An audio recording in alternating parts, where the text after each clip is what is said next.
Hello and welcome to this week's Weather Studio Live. We're back again here. We're here every Friday at 12:15 in Exeter, Met Office HQ. And welcome again if you're a keen watcher, and hello and welcome if you're new. I'm Honor Criswick, and this week I'm here with Aidan McKibben, meteorologist and weather presenter at the Met Office. And yeah, we're broadcasting live from Exeter. We're here at your service if you've got questions about the weather in the UK or beyond, the weather this weekend or beyond. Feel free to fire them our way and we'll try our best in the next 45 minutes to answer those questions. Yes, definitely. Or anything around the Met Office, you can ask away. And then later we have our quiz. It's a good quiz I've made for Aidan this week, movie themed, weather in movies, so that will be a fun one. Yes, so we'll do that at the end, so make sure you stick around.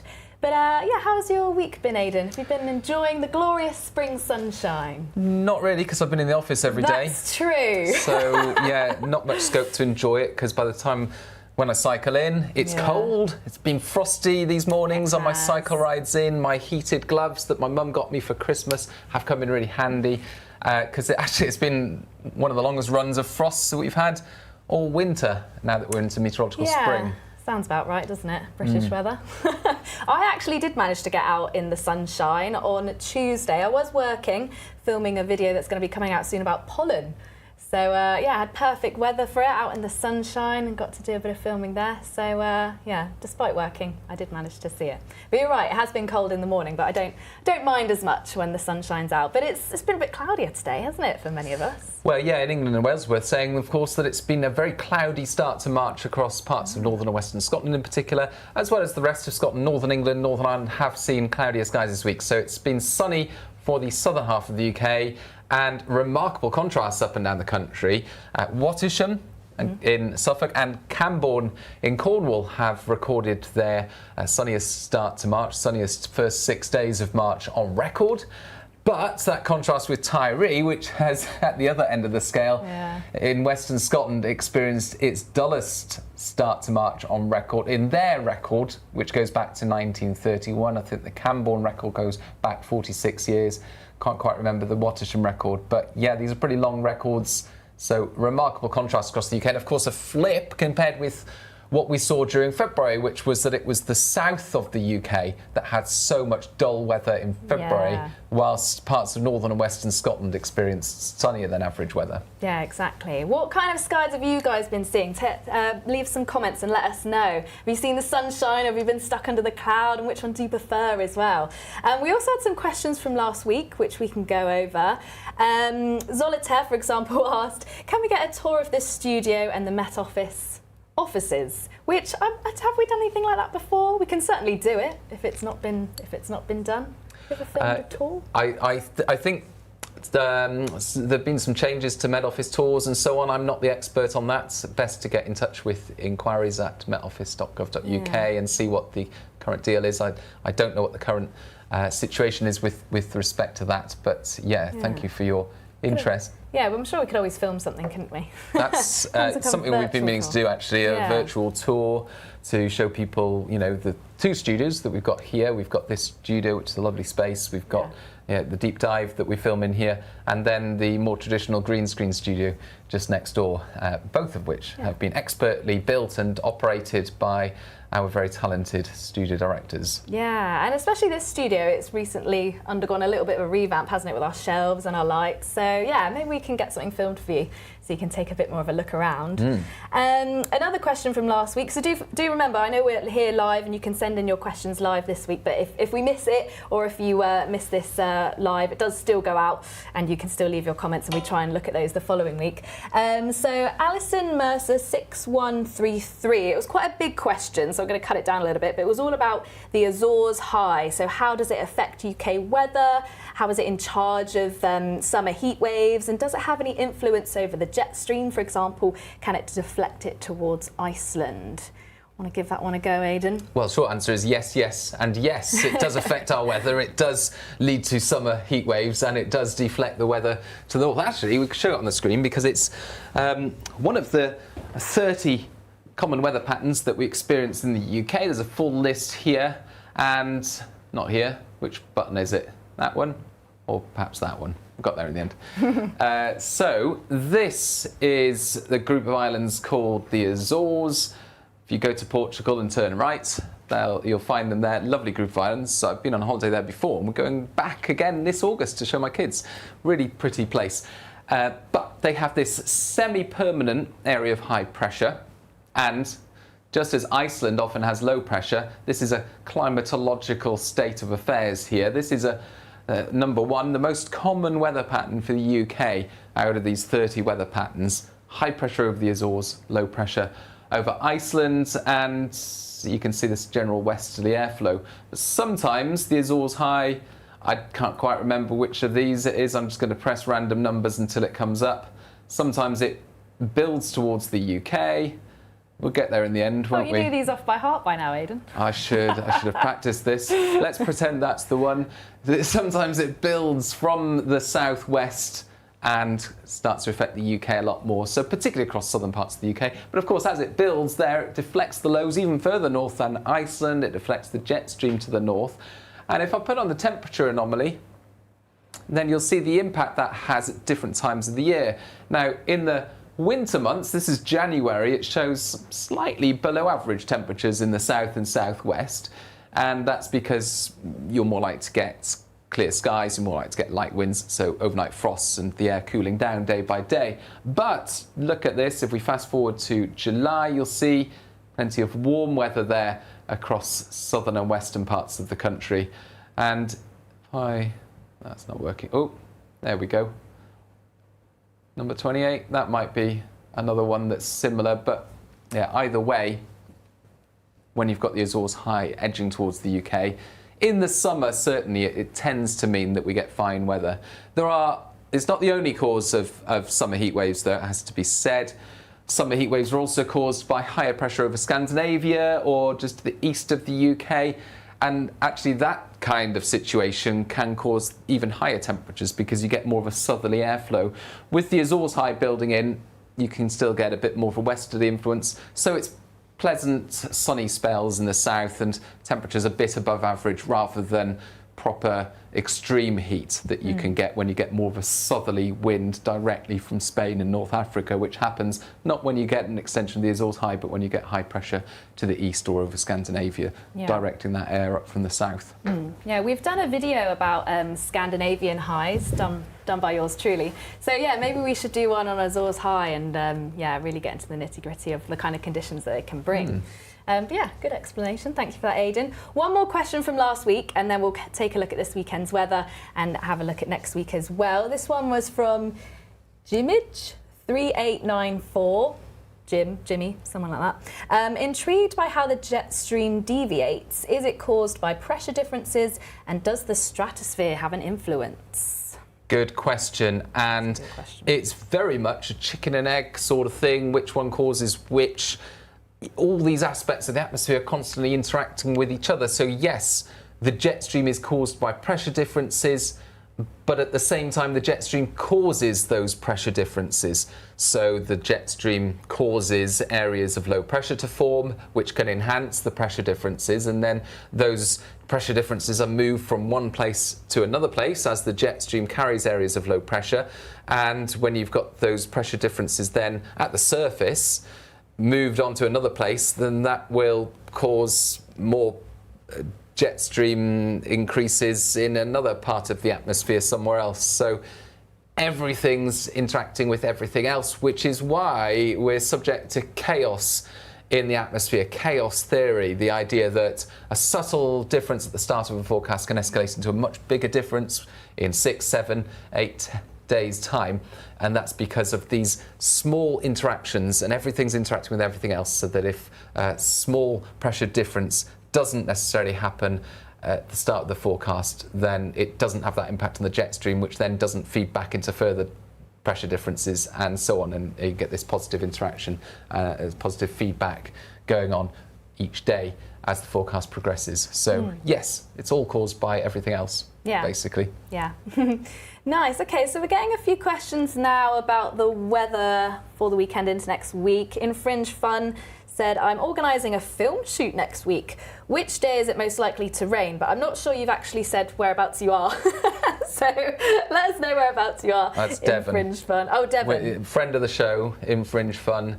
He's in Devon, and I would suggest Monday could see some showers, but there's also a chance of some showers toward, well, middle of the week as well. But no, nothing set in stone. It's a showery start to the week next week.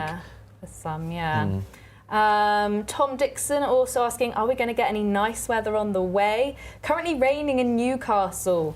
How long is it going to last for? It's pretty heavy, apparently. So yeah, quite a few questions about the weather. Newcastle looks lovely tomorrow and Sunday, so a nice weekend ahead, even if it is raining now. Yeah, for most people actually, the weekend's looking pretty good. Some quite warm temperatures as well, some spring sunshine, so that's the good news. Let's see, any other? Oh, thank you, George. George has put the Scandinavian High explainer in the chat for you if any of you guys want to take a look. And if you've got any more ideas as well, of some more explainer videos we can do, let us know, because we like to hear your ideas, and we can always make content if we think it's suitable. What else is there? Oh, Sawfish Radio is asking, is there a studio in the Northwest? Does Claire broadcast the weather from there from time to time? Well, yes, is a short answer. Studio in her house. Yeah. She doesn't have to deal with us anymore. She can stay up north. And we miss her though. Yeah, that's the answer. Yeah, so Claire works from her home studio, and then we're based down here in Exeter, working in the Met Office Exeter studio, using the green screen in there. So yeah, that's the difference between us and Claire. But we do still see quite a lot of Claire, don't we? And she's also films a lot of the climate conversation videos as well, which we put on YouTube every so often as well. So yeah, we still get to see plenty of Claire's face, which is a good thing. Cool, let's see what other questions we have. Matt Gunner, it's all about next week. Bring on the colder weather again. I don't want much spring warmth. Far too early for me, in my opinion. Ooh, what do you think, Aidan? Do you like it getting warmer as we head into spring? Absolutely, yeah. It's this time of year, or even a month ago, I start getting fed up with the winter. I like the winter. I like the winter when it's frosty or snowy or icy, but we don't get much of that in Devon. It tends to just rain most of the time. And for those reasons, I'm not particularly a fan of the winter in this part of the world. In the spring, where we live in Devon, it really comes into its own. I think, it's very, very beautiful down here when the sun starts to shine. So, yeah, we're very lucky about that. And now that the weather's warming up, and we're seeing a bit more sunshine. I know, it's nice. Lifts the soul. And, I have to say, though, the cold weather, if you're after snow, don't get very excited about the upcoming cold weather. Yeah, it's going to feel cold in the wind. I don't see much snow coming out of this cold weather, to be honest. Someone asked about, is there, Justin Lisney, 7 years ago we had the Beast from the East. What are the chances of something a lot colder? Pretty slim, I'd say, in terms of getting a Beast from the East equivalent. That was an exceptional event, exceptionally cold weather, came all the way from Siberia. Yeah, we're going to get easterly winds next week, and they're going to feel cold, but nowhere near on the scale of the Beast from the East. And even looking further ahead, if the weather again turns a bit colder at the end of March, well, then it's several weeks after the Beast from the East happened.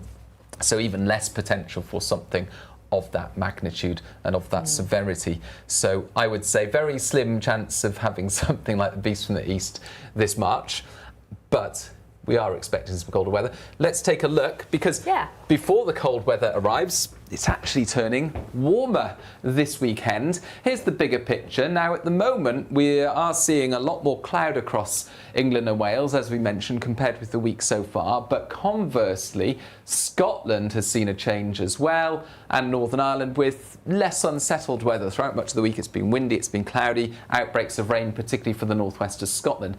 Here's the bigger picture right now, midday. We've got this front straddling parts of northern England into Wales, western England, and it's going to push north. So we've got a low pressure system which has effectively dived southwards to get stuck just off the coast of Iberia.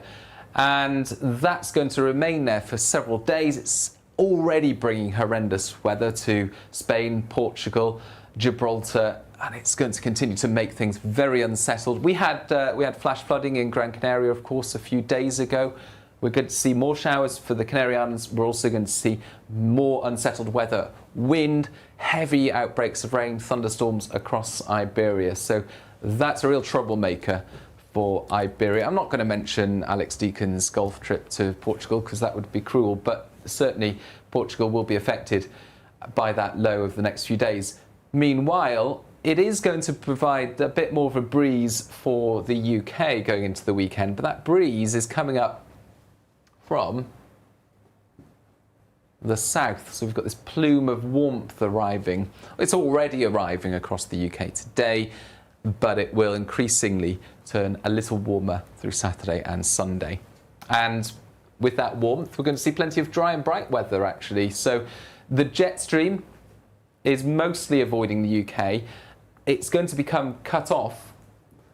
So this little closed circulation, that's what's causing the area of low pressure to become stuck.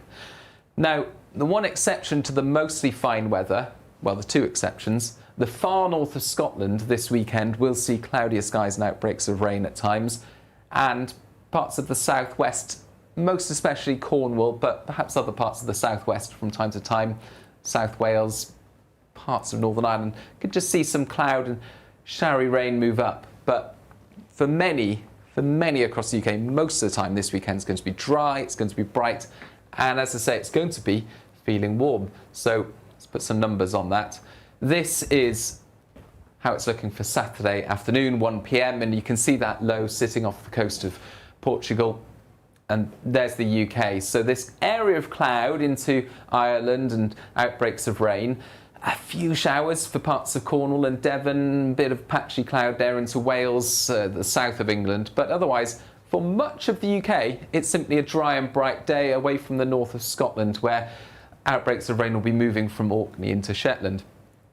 And it's going to be breezy, particularly around these coasts, so largely frost and fog free. But the temperatures are going to respond very well. Let's take a look at the temperatures at 1 p.m. Widely mid-teens, but in some spots, maximum temperatures, it's unlikely that the computer will pick up the warmest spots here. A little bit cooler, as to be said, on the coast there of the south and the east, as well as towards the northeast.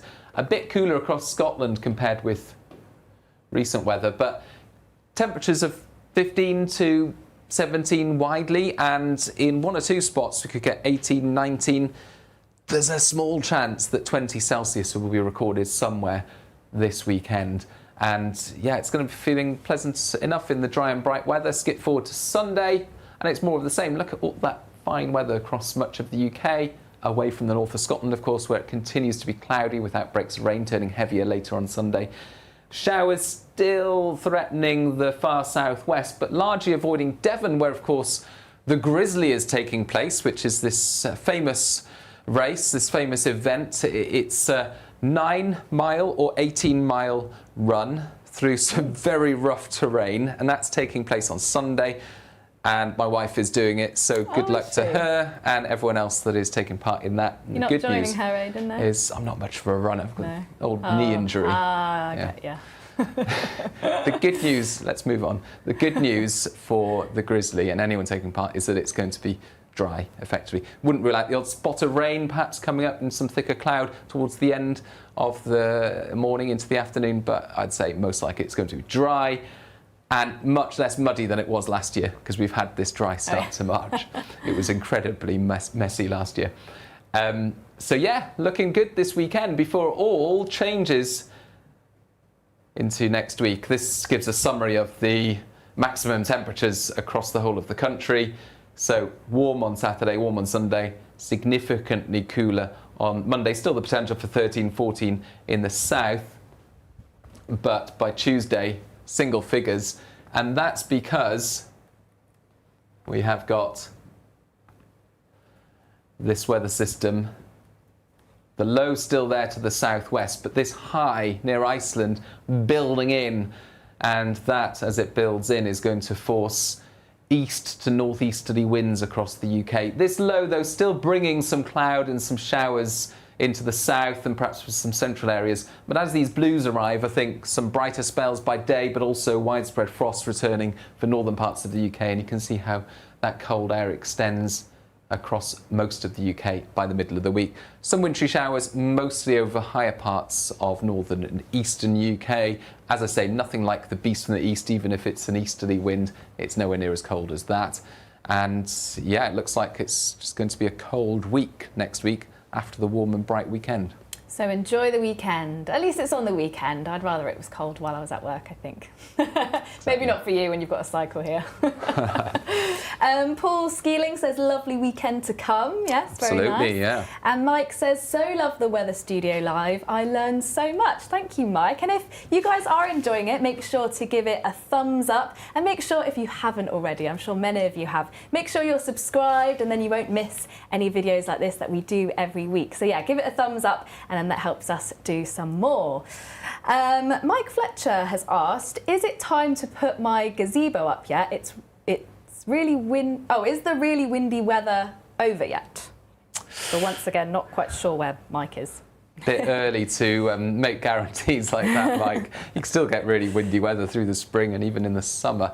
And yeah, it's going to turn colder this week. So if you're thinking about sitting outside at the weekend, it might be nice to get your gazebo up, but then just be wary that it is going to be there's going to be a cold wind through next week and possibly the forthcoming weekend after that. Yeah. Yeah. Nice Snack is asking, so no chance of snow showers next week on the east coast? At the moment, it looks. Just bring up one of the things we often use for snow forecasting, which is the height of the freezing level above the surface. On Sunday, of course, the height of the freezing level, because we've got such warm air across the UK, is above 1,400 metres, so pretty much above everywhere in the UK. But skip forward to Tuesday, and you can see how the height of the freezing level descends. And we've got these blues across the UK, Tuesday, Wednesday. Now, if I switch to the precipitation as well here, and what you can see is we've got this situation where we've got this cold northeasterly wind and we've got showers. Those showers, in combination with the lowering freezing level, will lead to some wintriness in places. But judging by the height of the freezing level, we're talking about 400 to 600 metres. Now, when we look at these charts and we think about the freezing level height above the surface, typical rule of thumb is if it's 200 metres or lower, you're going to get snow. If it's 300 or 400 metres, it might be sleet or snow, depending on how heavy the precipitation is. The heavier it is, the more likely it will come down as something white rather than something liquid. But with it between 400 to 600 metres, I think mostly it's going to be higher parts of eastern England, southeast Scotland and eastern Scotland. And yeah, at the surface, perhaps some hail, some sleetiness. I don't think there's anything to get particularly excited about if you're excited about snow on the ground for the next week. Perhaps over the North York Moors, the southern uplands, the Grampians, a little bit of patchy snow is always possible in this kind of situation. But yeah, widespread snow, not on the cards right now. Yeah, exactly. And be sure to listen to us about snow as well. We know how excited some headlines can get about snow. Yeah. So we'll let you know. Okay. Aidan, we've got a birthday coming up on the 24th, but it might be a bit too far out. Are there any indications for what the weather might be like for Gordy B on his birthday, 24th? So that's not, well, that's quite a while away, actually.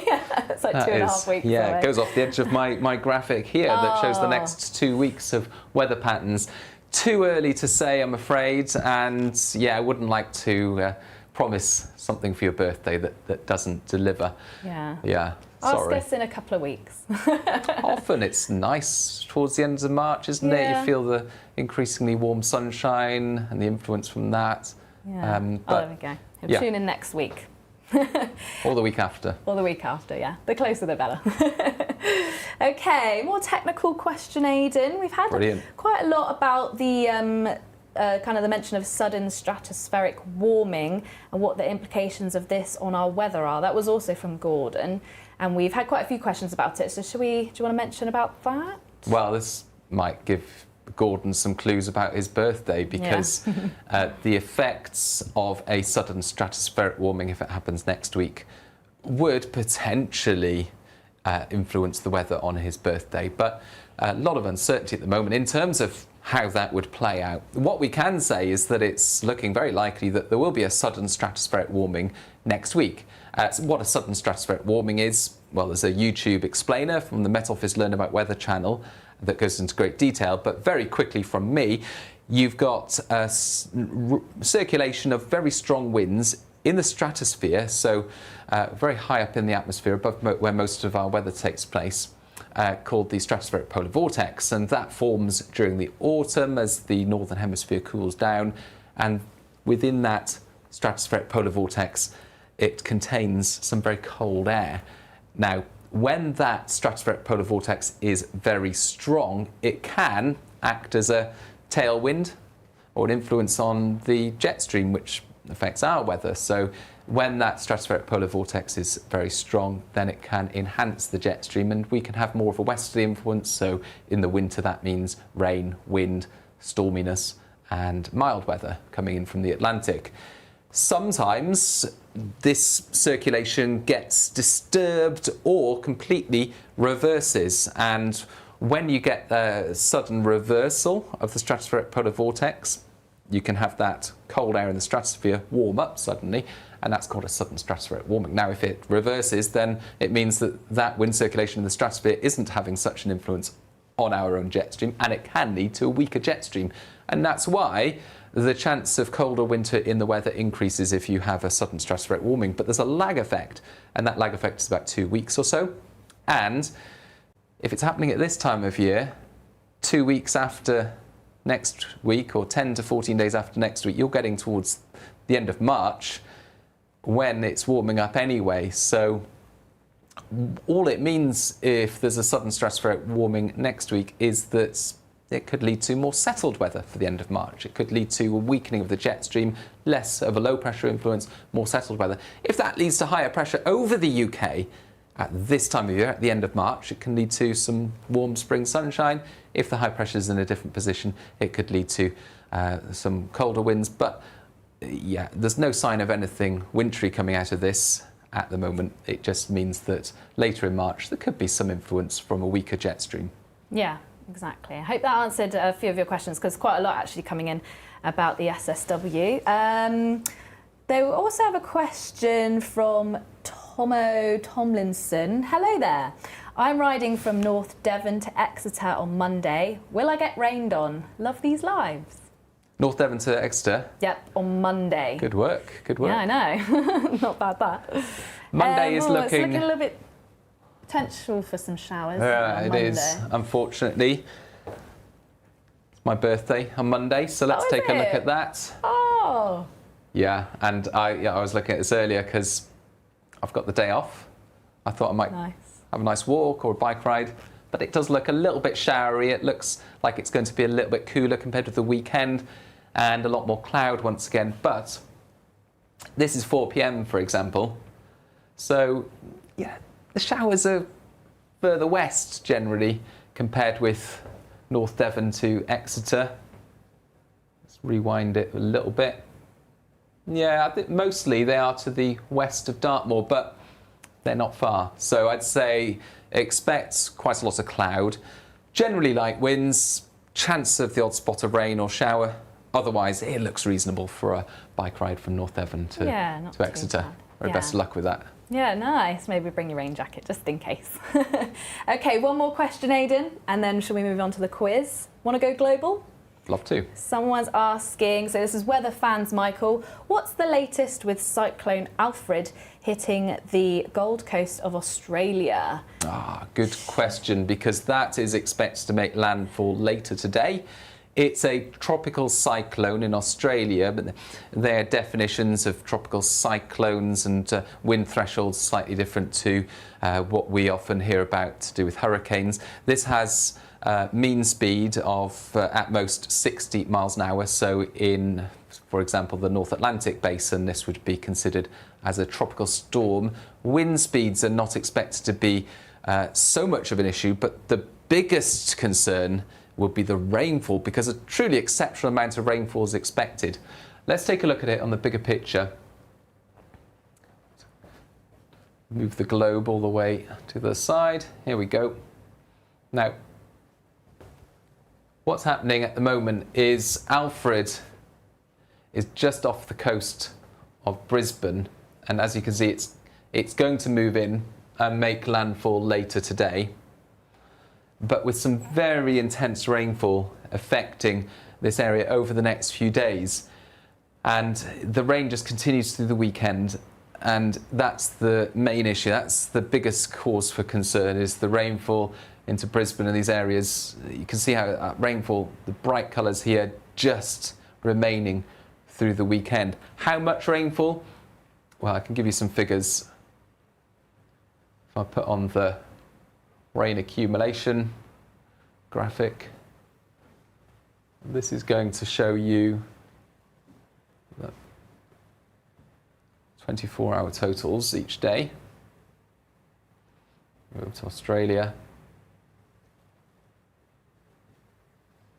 And this may even be underestimating it slightly, but there's Brisbane. So a lot of the rainfall near Brisbane through Friday. You can see these reds coming through. That's more than 100 millimetres, more than 150 millimetres through Friday.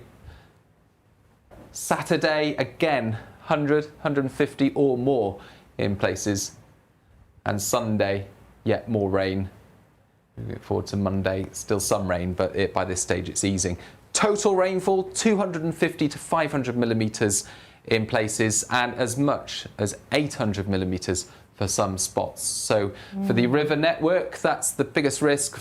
River flooding, flash flooding, and for some rivers there's a 1 in 5 year return period, and 1 or 2 rivers, parts of rivers, there's a 1 in 50 year return period. So this could be a very, very noteworthy and significant event. Yeah, because it says the average March rainfall for Brisbane is 110 for March. So yeah, well above average for the time of year. Right, should we do a quiz? Yeah, let's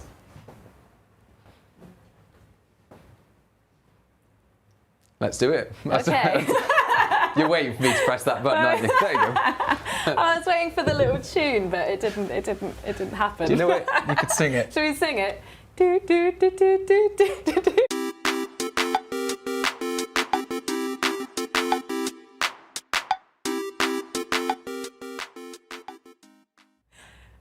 Very smooth. Yeah, everyone loves a quiz. We do love a quiz. Right, so it's on ready? movies. It's on, here we are, hello. It's on movies this week. I was inspired because I watched the Twisters movie and I couldn't think of what to do for the quiz, so I thought, let's go rogue. So yeah, I'm going to ask my questions to Aidan. We've got 5 multiple choice questions. We've got George on the polls in the chat as well, so you can vote on there for the answer, and Aidan's going to send his answers to me directly, and then we'll go through them at the end. So best of luck. Could it be a 5 out of 5 week? How confident are you feeling? I like my weather movies, but it's been a while since I watched quite a few of them. Like the original Twister, it's been years since I watched that, although I did watch Twisters last year when it came out. The new one? Yeah. Oh, it was really good, wasn't it? But yeah, I watched the old one the other day. Anyway, let's get stuck in. Okay, question number 1. In the film The Mist from 2007, which extreme weather event precedes the appearance of a deadly mist that traps people inside a supermarket?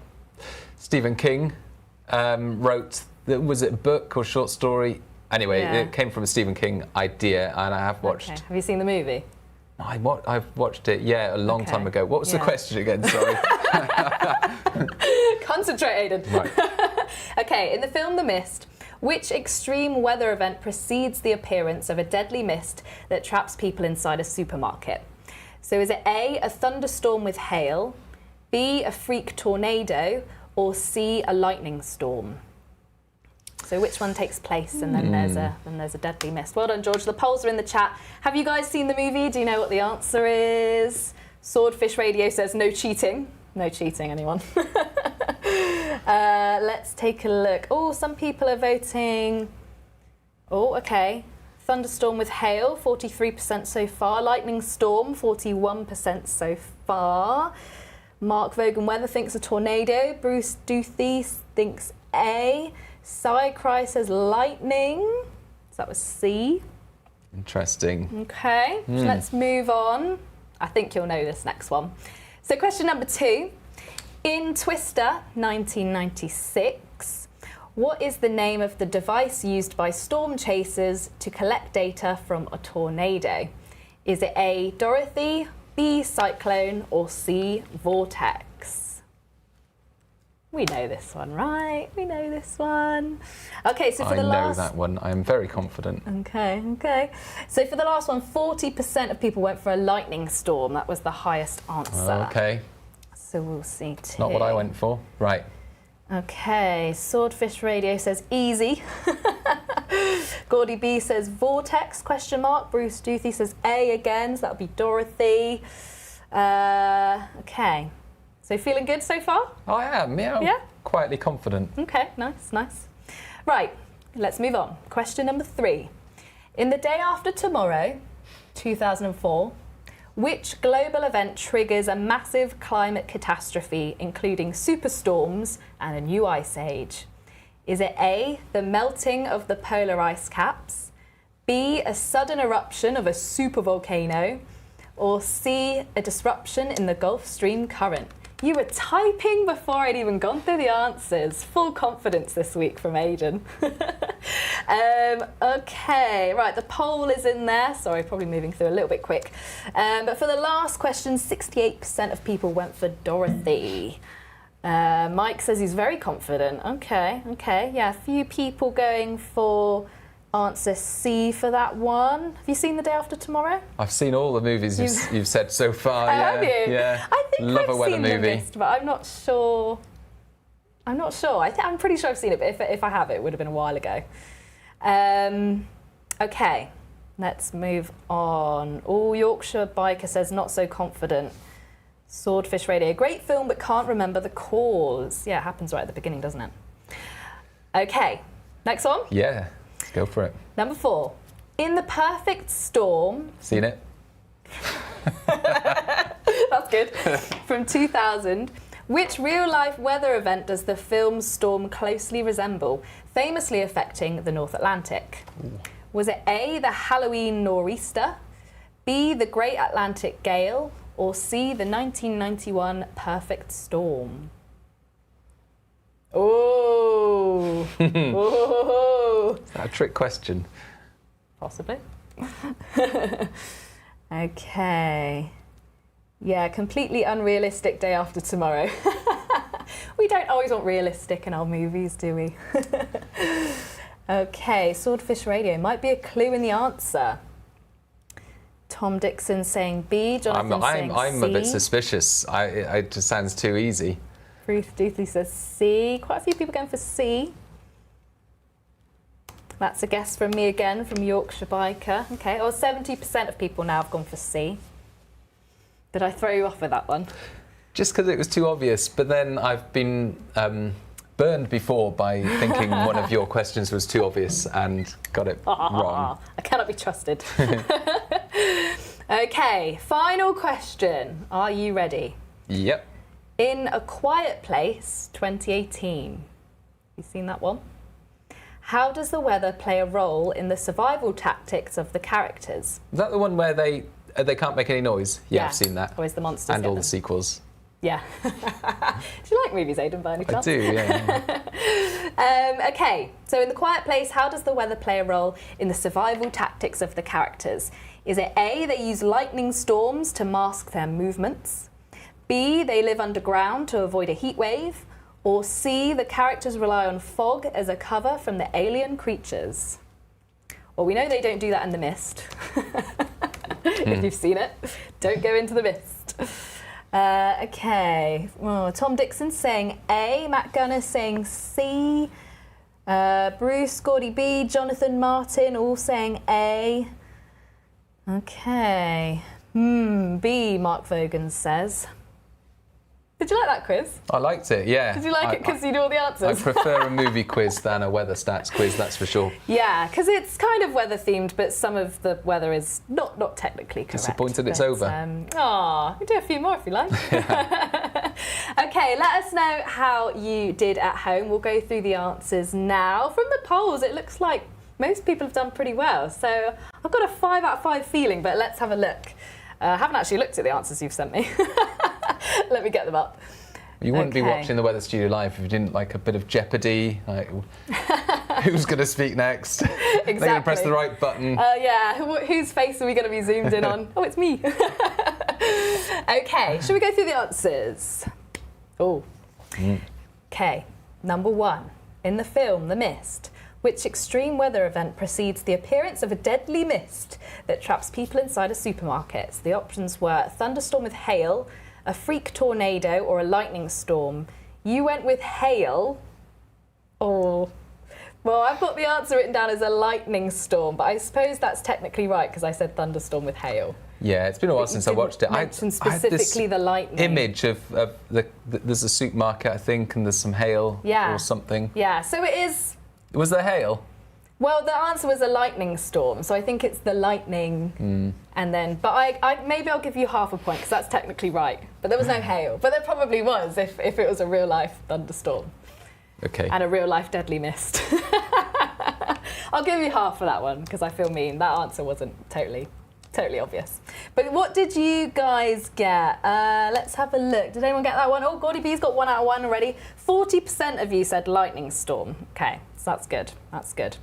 Right, let's move on to the next question. Let me get them up. So in Twister, 1996, what is the name of the device used by storm chasers to collect data from a tornado? You said? Dorothy. Dorothy! You've got to get that one right. That was correct, yeah. If you haven't seen that movie and you're a weather nerd, what are you doing? But yeah, Dorothy was the correct answer for that one. So not cyclone, not vortex, it was Dorothy. So who got that one right at home? Oh, Yorkshire Bikers got 2 out of 2. Oh, Gordy B still got 1 out of 2. So didn't quite get that one right. Oh, Andrew Jones has got 1.5 out of 2. Cycries, woohoo, got 2 out of 2. Excellent. Right, let's move on. Question number 3. In the day after tomorrow, 2004, which global event triggers a massive climate catastrophe, including superstorms and a new age? New Ice Age. What did you go for? You went for disruption of the Gulf Stream. Gotta be, right. That was correct. Yes. So not the melting of the polar ice caps, not an eruption from a supervolcano. Yeah, I do remember that bit at the beginning of the movie and them talking about it. Disruption in the Gulf Stream current. Nice, nicely done. So 2.5 you've got so far. Okay, what did you guys get back at home? Okay. Most people should have got that right. Some people got 3 out of 3. Sean E. 3 out of 3, Yorkshire Biker, although I think my luck is about to run out. Let's see. Right, question number 4. Oh, what did you put for this one, Aidan? Let's see. Okay, so in The Perfect Storm from 2000, which real-life weather event does the film's storm closely resemble, famously affecting the North Atlantic? And you got it correct. It was the 1991 Perfect Storm. Yes, because when you came up with that, I thought that's just too obvious. Is it a trick? No, I thought, no, yeah, I'm I've actually crossed out in my question saying affecting the North Atlantic in 1991 because I was like, it's not obvious enough already. So how did you guys do at home? Let's take a look. Oh yeah, quite a few people got 4 out of 4. Bruce Duthie, Steve W. 2 out of 4 for Paul Skilling. Sorry, Paul. Thought I got that one wrong. Okay. Right. Final question? Yeah. Can't remember what this was now. A Quiet Place. Oh, yeah. So in A Quiet Place from 2018, how does the weather play a role in the survival tactics of the characters? Was it A, they use lightning storms to mask their movements, B, they live underground to avoid a heat wave, or C, characters rely on fog as cover from the alien creatures? And that answer was A. So you got it right. They use lightning storms to mask their movements. Yeah, I remember that very clearly. Yeah. And they're not hiding from heat waves. They are living underground though, aren't they?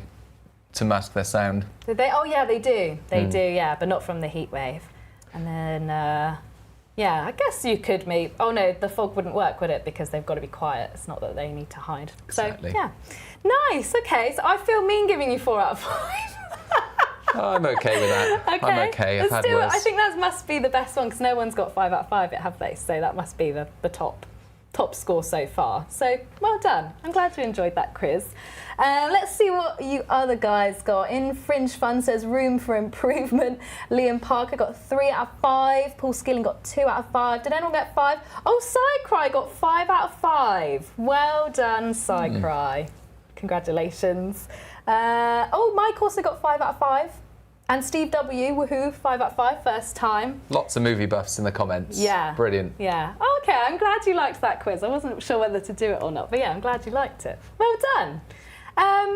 Cool, okay. Yeah, that's probably enough. That's probably enough from us. Yeah, have you got any plans on the weekend, Aidan, to...